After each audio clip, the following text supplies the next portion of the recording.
The mining system was introduced alongside fishing in the Plains of Eidolon Expansion.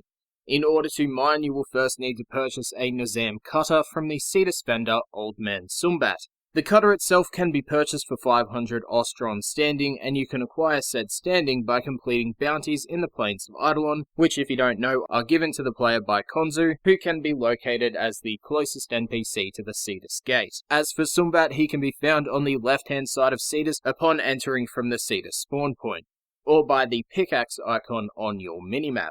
Now, once you have acquired the cutter, you will need to equip it into one of your gear slots in your gear wheel. You can do that by going into your arsenal, whether in Cetus or your orbiter. When equipped, the cutter itself has a unique heads-up display with 3 points of interest. The first of which is the range indicator, which is located on the right-hand side of your screen, and this counter indicates the distance between you and the closest mineral in range. The second indicator is located on the left-hand side and shows how many minerals are within the detection range of your cutter, with the counter capping out at 10 for the maximum ranked cutter.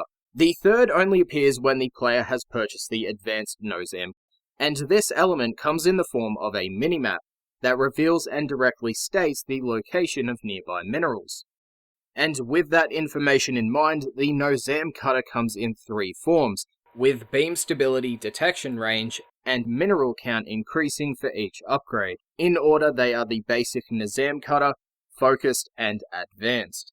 These can only be acquired by increasing your Cetus and Ostron ranks, or by selecting the variants as a free reward from your Ostron rank up.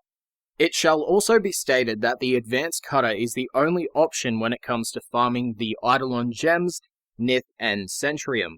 As for the mineral deposits, they can be identified as either blue or red material on a stone surface. Red splotches indicate ores and blue splotches indicate gems.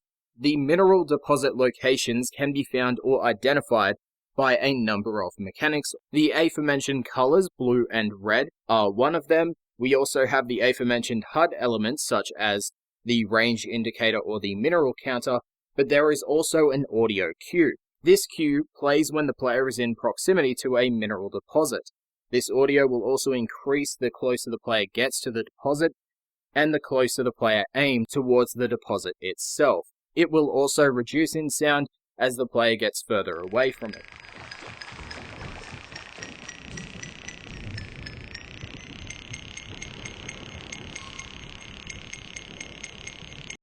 Now, the current state of mining, that being mining 1.0, utilizes a tracing mechanic.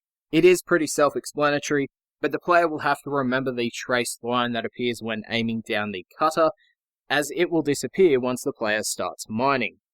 Another thing to note about the tracing system is that the player's accuracy does factor into the amount of rewards that the player gets. It also factors into the rarity of the resource gained, with the exception of the Eidolon gems, Sentirum, and Nyth, as they will only reward 1. However, resource boosters and the Suumbaat can increase the gains of those Eidolon gems.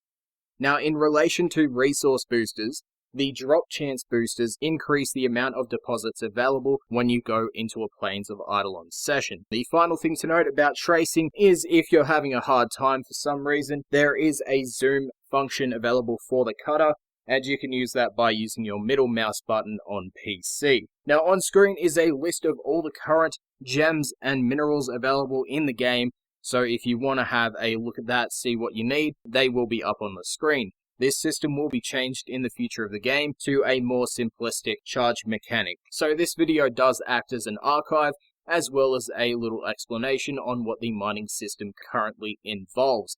Thank you for watching, and I'll see you guys in the next video.